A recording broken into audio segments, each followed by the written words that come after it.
National burn centre संपूर्ण भारतात अधिक लोकांनी त्वचा दानासाठी पुढे यावे या उद्देशाने एनबीसीने हाती घेतलेल्या मोहिमेचे नेतृत्व करताना संचालक आणि plastic surgeon doctor Sunil Keswani यांनी म्हटले की त्वचा दानाविषयीच्या जागृतीचा अभाव हेच या तफावतीचे मुख्य कारण आहे. मुंबईतील स्किन वॅक्सिन दरमहा आवश्यक असलेल्या त्वचा दानापैकी केवळ 25% दान प्राप्त होते. भाजल्यामुळे जखमी झालेल्या रुग्णांपैकी सुमारे 70% रुग्ण 15 ते 35 या वयोगटातील असतात. त्वचा रोपणाची सुविधा सहज उपलब्ध नसल्यामुळे भाजल्यातून बचावलेल्या रुग्णांवर तसेच त्यांच्या कुटुंबावर मोठा आर्थिक आणि मानसिक ताण पडतो. त्वचेचा रोपणाची सुविधा वेळेवर उपलब्ध झाल्यास भाजलेल्या रुग्णांवर उपचारांचा सर्वात नाजूक आणि निर्णायक टप्प्यातच योग्य ते पुनर्वसन करता येते, ज्यामुळे गुंतागुंत निर्माण होण्याचा आणि मृत्यूचा धोका लक्षणीयरित्या कमी होतो. मृत्यूनंतर 6 तासांच्या आत त्वचेचे दान करता येते. मात्र त्वचेचे दान करण्यासाठी मृत व्यक्तीची स्थानिक त्वचा बँकेमध्ये नोंदणी झालेली असणे आवश्यक असते. एका खासगी चर्चासत्रात या गंभीर विषयावर बोलताना नॅशनल बर्न सेंटरचे संचालक आणि plastic surgeon doctor Sunil Keswani म्हणाले, कदाचित दर 10 पैकी केवळ एकाच व्यक्तीला त्वचेचे दान करण्याच्या पर्यायाबद्दल किंवा या प्रक्रियाबद्दल माहिती असावी. जागृतीचे अभावामुळेच दरवर्षी भाजल्यामुळे जखमी झालेल्या रुग्णांपैकी केवळ अत्यल्प संख्येतील रुग्णांनाच त्वचेचे प्रत्यारोपण करणे शक्य होते. ही बाब अत्यंत चिंताजनक आहे. भाजलेल्या अवस्थेतून बचावलेल्या विराज ठाकूर म्हणाले, कामाच्या ठिकाणी झालेल्या एका अपघातात मी 43% भाजलो. माझे जगणे वेळेवर मिळणाऱ्या उपचारांवर अवलंबून होते.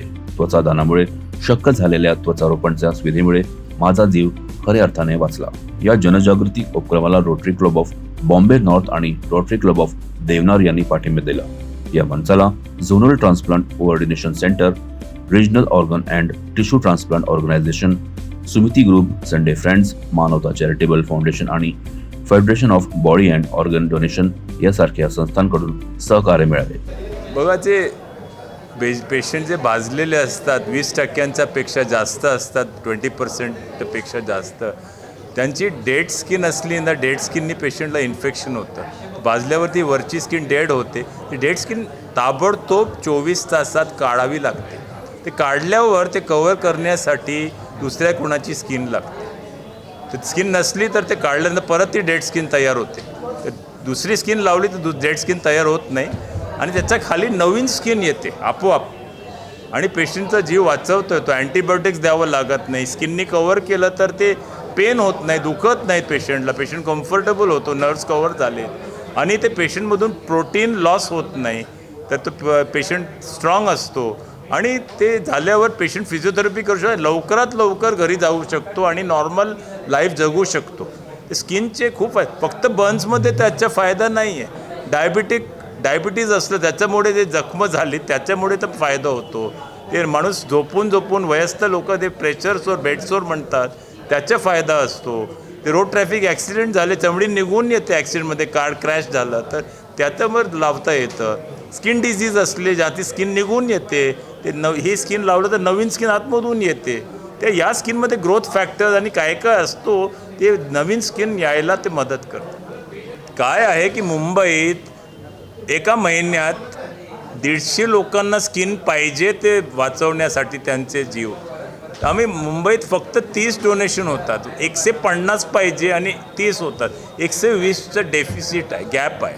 तो लोकांमध्ये जागरूकता आली पाहिजे कि डोनेट करो, मरने के बाद बॉडी को जलाओ मत, वो डस्ट हो जाता है, किसी के काम नहीं आता है. अगर आप डोनेट करोगे तो किसी की जान बच सकती है. तो please donate skin and save a life. मुंबईत 4 स्किन बँक्स आहेत. सर्वात मोठा आपला नॅशनल बर्न सेंटर आहे, तिथे 20 डोनेशन्स येतात ऐरोलीमध्ये, नवी मुंबईला. दुसरा म्हणजे सायन हॉस्पिटल आहे स्किन बँक, ते चांगलं कामं करतात सायन हॉस्पिटलच्या आतमध्ये. एक KM हॉस्पिटल आहे, ते नवीन आता चालू केलं आहे, वर्ष झालेलं आहे. आणि चौथा मसीन हॉस्पिटल. 4 बँक्स आहेत. All over India totally 35 banks आहेत. पण इतकं बँक्स करून काय उपयोग नाही. बँकमध्ये जेथपर्यंत स्किन येणार नाही, लोक डोनेट करणार नाही, बँकचे इन्स्ट्रुमेंट सगळं वेस्ट होतात. ते इम्पोर्टेड इन्स्ट्रुमेंट असतं. एक बँक तयार करायला 60 लाख जातं पैसे.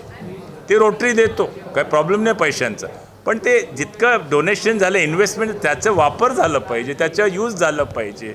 आणि मॅक्सिमम बेनिफिट झालं पाहिजे. ते तेव्हाच होणार जेव्हा लोकांना माहीत असेल. असं नाही की लोकांना डोनेट नाही करायचं आहे, लोकांमध्ये ती जागरूकता अवेअरनेसच नाही आहे की डोनेट करू शकतो. लोकांना माहीत नाही की स्किन पण ऑर्गन आहे, लोकांना माहीत आहे ब्लड डोनेट होतो, लोकांना माहीत आहे की आईज डोनेट होतात, डोळे डोनेट होतात, पण स्किन डोनेट होतो काही डॉक्टरांना पण माहीत नाही आहे. विचारलं की ते फॉरेनमा होतं, इंडियामध्ये होत नाही.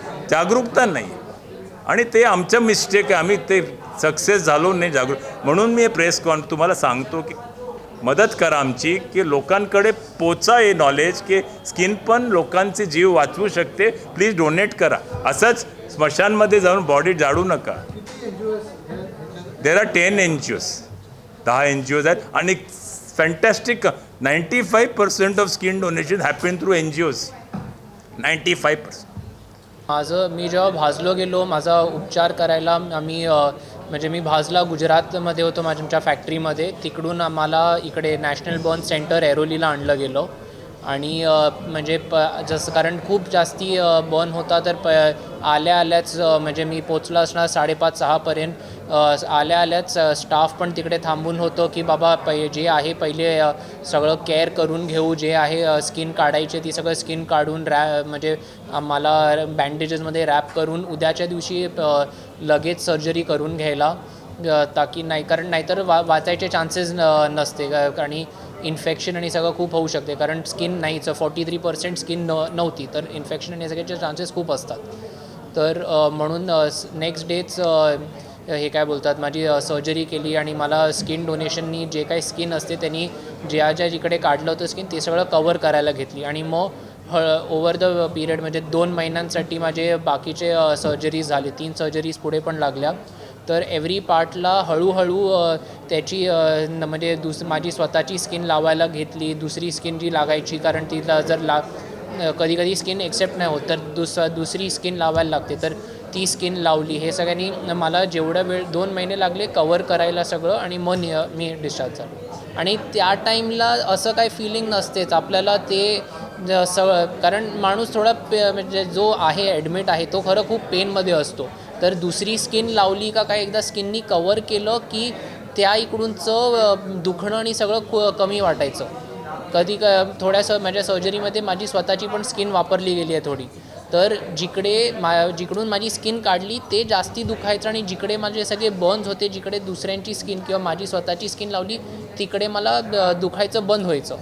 म्हणजे करायलाच पाहिजे कारण आता स्किन ज्याची स्किन म्हणजे लाईव्ह डोनर नाही पण जे आता ज्यांची स्किन आपण घेतो ते नाही जगू शकले, त्यांचं म्हणजे वाईट वाटते त्यांच्यासाठी. पण जे दुसरे खूप गरजी लोक आहेत कारण असे खूप लोक आहेत म्हणजे बर्न्स कोणाला पण होऊ शकतात. आपण घरी भाजी बनवताना पण माणूसला काहीतरी तेल उडालं का काय सिलेंडर का गॅस का काय ब्लास्ट त्याच्यानी बर्न्स होतात. दुसरं आपले जे आज एवढी इंडस्ट्री चालू आहे इंडस्ट्रीमध्ये पण एवढे ॲक्सिडेंट होतात, लोक सगळे पोटापाण्यासाठी काम करतात, ते त्यांना जर वाचवू शकतो तर ह्याच्यानी वाचवायला खूप प्रयत्न आणि होते. म्हणजे मी जेव्हा हॉस्पिटलमध्ये होतो जेव्हा डॉक्टर सांगायचे की पहिले तर खूप वाईट प्रकार होता, आता आपण जसं थोडं अवेअरनेस वाढते ह्याच्याहून आपण चांगले आलो आहे. आणि आता जर जास्ती स्किन डोनेशन सगळे झाले तर जसं डॉक्टरांनी सांगितलं 150ची रिक्वायरमेंट आहे फक्त मुंबईमध्ये. आज करोडो लोक काम करतात, त्यांना जर आपण स्किन डोनेशनही वाचवू शकतो तर very good that is. CEN news देश प्रदेश की ताजा तरीन खबरों के लिए CEN न्यूज को सब्सक्राइब करें और रहें पल पल की खबर से हर पल बाखबर.